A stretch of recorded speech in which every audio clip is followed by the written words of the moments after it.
Welcome to The Explainer. We love digging into these huge foundational stories and breaking them down. And today, we're looking at one of the biggest, the life of Jesus Christ.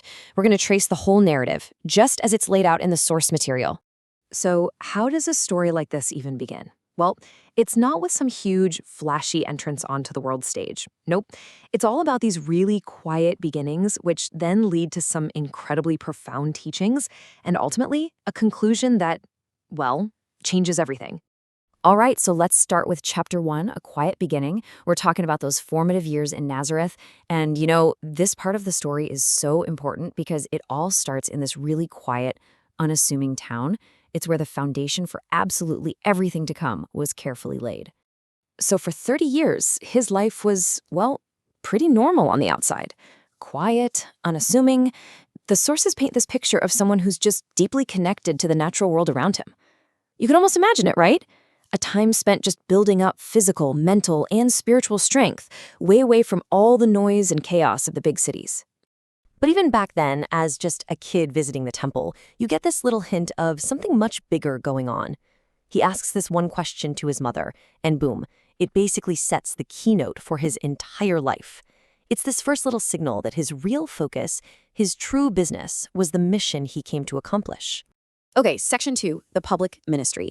This is where things really kick off. So how do we get from that quiet foundation to this massive public work?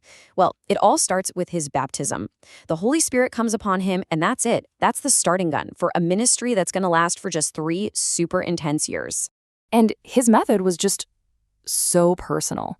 Think about it. He didn't stand up on a stage like some distant professor. He walked with people. He literally just said, "Follow me," and they did. They learned by doing, by living alongside him.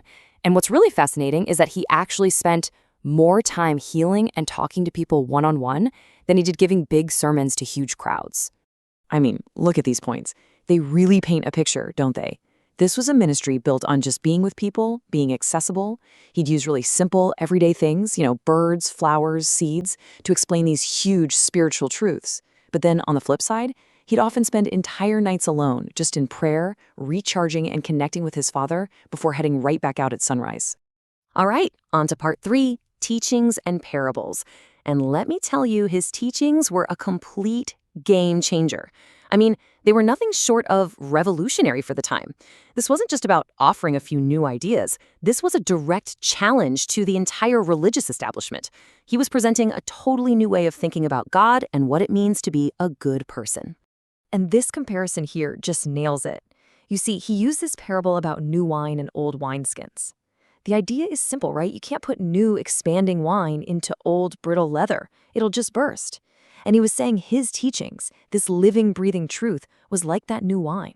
It just couldn't be forced into the old, rigid, dried-up traditions of the Pharisees.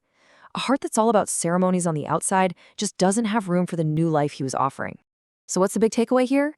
It's that just hearing the words wasn't enough, not even close. True greatness, according to him, had nothing to do with your status or power. It was all about service, about actually doing what he said. Building your life on his words, that was like building a house on solid rock. It could handle anything. Building it on anything else, well, that was like building on sand. You know what happens next. So, part 4, the shadow of the cross. Well, as you can probably guess, this radical new way of thinking wasn't exactly popular with everyone. I mean, here he is, prioritizing love over empty rituals and humility over power. And the religious leaders, they saw their influence, their control, just slipping away. And that inevitably led to some really intense opposition. And this wasn't an overnight thing. The conflict just kept growing, little by little. But the real boiling point, the moment everything changed, was when he raised Lazarus from the dead. I mean, think about it. Here's this incredible miracle done right out in the open where everyone could see it. They couldn't deny it. They couldn't explain it away. And for them, that was it. That was the final straw, an undeniable threat to their entire system. So what happens? The high priest, a guy named Caiaphas, basically stands up and says, "We have to get rid of him." And you can see his logic, right? For him, it wasn't even a religious argument anymore. It was pure politics. He's thinking, it's better for us to sacrifice this one man than to risk the whole nation and our own power being destroyed. It was a cold political calculation. And that brings us to section 5, the ultimate sacrifice. The whole plot comes to a head during Passover week in Jerusalem, and what follows is just this intense series of events, all centered around unimaginable agony and sacrifice. The source material is really clear that the agony started long before his arrest. In the Garden of Gethsemane, he was completely alone, and it's described as him facing the weight of all the world's sin, just crushing down on him. His human side was just overwhelmed by this deep, mysterious dread. It's like this massive internal battle was the prelude to the physical one that was about to happen. And then, he's nailed to the cross. And what are his first words? Think about that. It's not a curse. It's not a cry for revenge. It's a prayer. A prayer for the very people who put him there. A prayer for forgiveness that, according to the text, extends to every single person from the beginning of time to the very end.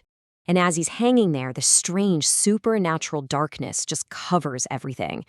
It lasted for 3 hours. The sources describe it almost like the earth itself was in mourning. It's this powerful image, right? As if nature itself couldn't bear to watch, with the sun literally refusing to shine on what was happening. And then, just as suddenly as it came, the darkness lifts. A light surrounds the cross, and he cries out one last time with this incredibly clear, strong voice. And then he's gone. The sources make a really important point here. He didn't die the slow, agonizing death of a typical crucifixion victim. He died from a heart that was quite literally broken by the weight of it all. But that's not the end of the story. Not by a long shot. This brings us to part 6, victory over the grave. Because everything is about to shift, dramatically, from what looks like total defeat to the incredible light of the resurrection. So for 3 days, he rested in the tomb, and the source material points out this really powerful parallel. Remember how God rested on the 7th day after creating the world? Well, in the same way, Jesus was now resting from his finished work of redeeming it. The job was done. Then, Sunday morning comes. An earthquake shakes the ground. A powerful angel comes down from heaven, rolls away that massive stone like it's nothing, and just sits on it. And when the women show up to anoint the body, he asks them this incredible question. He is not here, for he is risen, as he said. And with that, Christ emerges from the tomb, glorified. He beat death. He beat the grave. And he did it, the sources say, through the divine life that was part of his very being, a life that wasn't borrowed from anywhere, but was his from the very beginning. So, this is the ultimate proof, right? He had already declared, I am the resurrection and the life, and now here he was, proving it. Those are words, the source explains, that only God could say. And walking out of that grave was the ultimate, undeniable demonstration of that divine power. And before he leaves for good, before ascending to heaven, he gives his disciples their mission. And it's so important to see this not as an ending, but as a beginning. It's this great commission to go out and share this incredible message of hope with the entire world. A message that's built on 2 unshakable pillars, a sacrifice that was finished and a tomb that was empty.